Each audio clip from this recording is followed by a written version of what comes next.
से नहीं हूँ, एजुकेशन के फील्ड से नहीं हूँ। मैं एक कलाकार हूँ, एक आर्टिस्ट हूँ, एक क्रिएटिव इंसान हूँ। और आप लोग बेहतर जानते हैं एजुकेशन के बारे में। इतने साल से आप एजुकेशन चला रहे हैं। पिछले कुछ साल से मेरा अनुभव हुआ है, चूँकि मैंने कुछ फिल्में की हैं। एक फिल्म थी तारे ज़मीं पर, और अभी हाल ही में मेरी जो फिल्म आई है 3 इडियट्स, ये दोनों फिल्में एजुकेशन के टॉपिक पर हैं।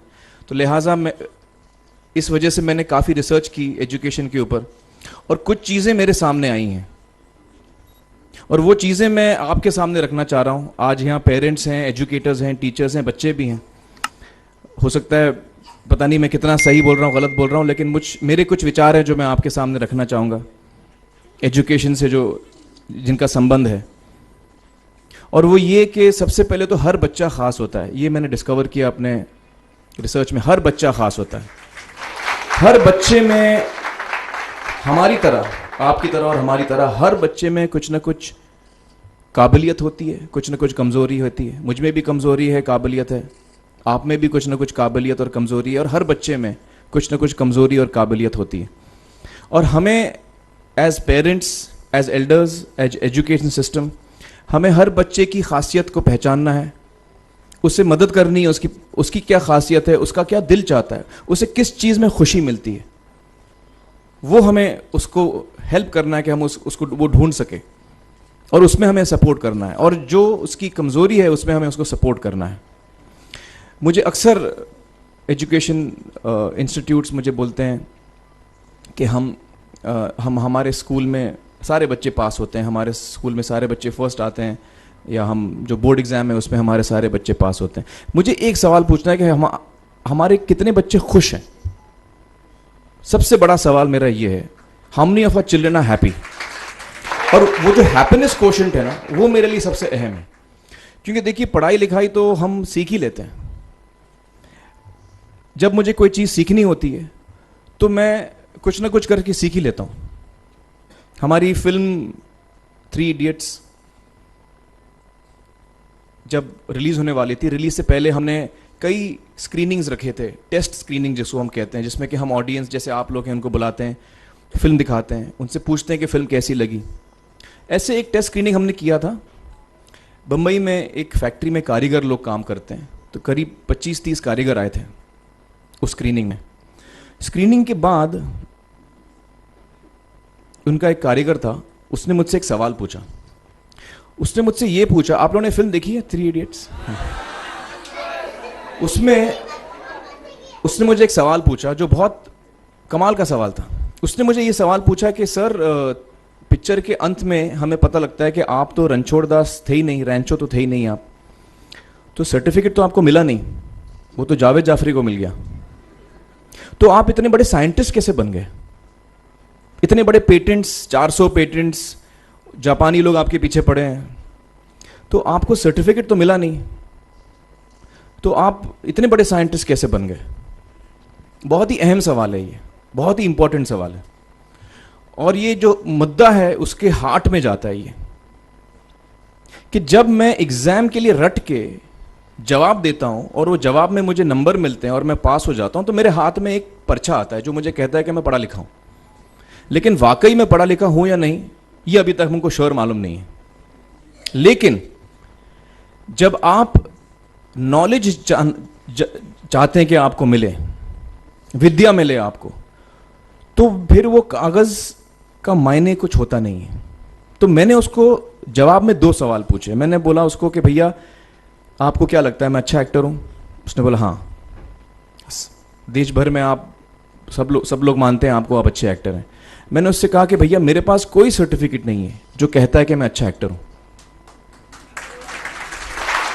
मेरे पास कोई कागज नहीं है जो मुझे बोलता है कि मैं अच्छा एक्टर हूं। मैंने फिर उससे एक सवाल पूछा कि मैंने सुना आप बहुत अच्छे कटर हैं, आपके जो बॉस मुझे बताते हैं कि आप उनके मेन कटर हैं और आपकी बड़ी इज्जत करते हैं वो, आपके पास कोई पर्चा है, सर्टिफिकेट है जो मुझे बताता है कि आप कटर हो? उसने बोला नहीं सर। तो मैंने बोला आपका जवाब आपको इधर ही मिल गया।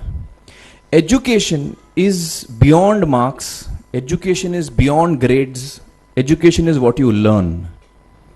और मेरी इच्छा है कि हिंदुस्तान में हम एजुकेशन को इस नज़रिए से देखें कि हम अपने बच्चों को वाकई शिक्षा दें।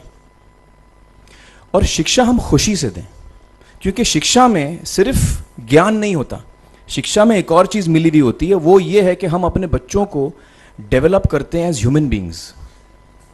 आगे चल के वो ज़िंदगी में अच्छे इंसान बने, आगे चल के वो अपने पैरों पे खड़े रह सकें, आगे चल के वो इज्जत की ज़िंदगी जी सकें, आगे चल के वो दूसरों के बारे में ध्यान रखें, आगे चल के वो किसी के चेहरे पे मुस्कुराहट ला सकें, आगे चल के वो किसी की मदद कर सकें। This is what we should develop of our children. ये मेरी फीलिंग है। मैं जहाँ भी देखता हूँ, ये मेरे साथ भी हुआ है जब मैं छोटा था।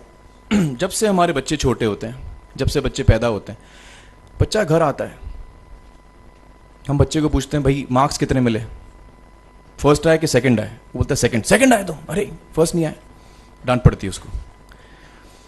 जो बोलता है मैं 10th आया तो उसकी तो हालत ही बुरी हो जाती है। बच्चे को लगता है यार ये फर्स्ट आना बड़ा ज़रूरी है। उसको रेस में हम पूछते हैं तुम रेस में फर्स्ट आए कि सेकंड आए? में हम उसको बचपन से, जब से वो केजी लोअर केजी में होता है, जब लोअर केजी में रेस होती है, चमचा मुंह में लगा के उसमें नींबू डाल के भागते हैं। उसमें भी हम बच्चे को पूछते हैं अरे मेरा बेटा फर्स्ट आएगा, ला, ओ बेटा मेरा फर्स्ट आना, मतलब पेरेंट्स चिल्ला रहे हैं बेटा भागो, मतलब नींबू लेके भागो। तो उसमें होता क्या है कि बच्चे को लगता है कि यार ये बड़ा जरूरी है। मेरे पेरेंट्स को हमेशा, मेरे पेरेंट्स मुझे एक ही सवाल पूछते हैं, मैं फर्स्ट आया कि नहीं। उसके जहन में ये बात बैठ जाती है कि मेरे को अव्वल आना है, मेरे को compete करना है, मेरे को बाकी लोग से आगे निकलना है। टीचर्स भी यही सवाल उसको पूछते हैं आमतौर पे, मेरे साथ हुआ है। होता क्या है कि जब वो बच्चा 21 साल का होता है तो वो बड़ा सेल्फिश हो जाता है, और उसको सेल्फिश हमने बनाया, हमारे सिस्टम ने बनाया। वो अपने बारे में सोचता है और किसी के बारे में नहीं सोचता, क्योंकि यही हमने उसको ट्रेन किया बचपन से। बचपन से हमने उसको यही ट्रेन किया कि बेटा तुम पहले आना, बाकी सब लोग को भूल जाओ। तो जब वो नौजवान बनता है तो उसका नजरिया सोसाइटी की तरफ यही हो जाता है कि भैया मुझे आगे बढ़ना है, बाकी सब बाय हुक और by crook I must succeed, I don't care about anybody else. मेरा ये दिल कहता है, मेरा ये दिल चाहता है कि अगर हम जितने यहां पेरेंट्स हैं, एडल्ट्स हैं, यंगस्टर्स हैं जो कल जाके पेरेंट्स बनेंगे, अगर हम अपने बच्चों को ये सीख दें जब वो छोटे हैं, जब वो घर आए हम उसको ये सवाल पूछें, ये नहीं पूछें कि मार्क्स कितने मिले, उसको ये पूछें कि बेटा आज तुमने किसकी मदद की, आज तुमने किसके चेहरे पे मुस्कुराहट लाई। अगर हम उसको ये पूछें तो उसको ये लगेगा कि यार ज़रूरी ये है। मेरे पेरेंट्स मुझे हमेशा ये पूछते हैं, मार्क्स का तो कभी पूछते नहीं, वो मुझसे ये पूछते हैं कि भैया तुमने किसको हेल्प किया आज। तो हेल्प करना लोगों को, लोगों के बारे में सोचना, लोगों के चेहरे पे मुस्कुराहट लाना, ये मेरे पेरेंट्स के लिए बड़ा इंपॉर्टेंट है। साइकोलॉजिकली वो इस चीज़ के साथ बड़ा होगा, स्कूल वही जाएगा, पढ़ाई लिखाई वही करेगा, वो उसका नज़रिया थोड़ा बदल जाएगा। जब वो बच्चा नौजवान बनेगा, 21 साल का होगा, और सारे बच्चे उस उम्र के जब 21 साल के होंगे, हमारी सोसाइटी चेंज हो जाएगी।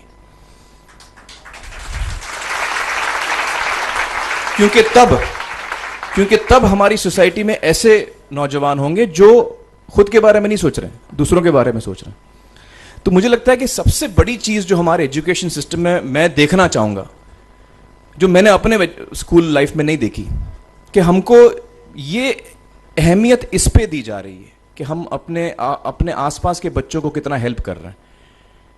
ये एक बहुत बड़ी तब्दीली अगर आ जाए तो मुझे लगता है कि हमारा देश बहुत सुधर सकता है, बहुत बदल सकता है, हम बहुत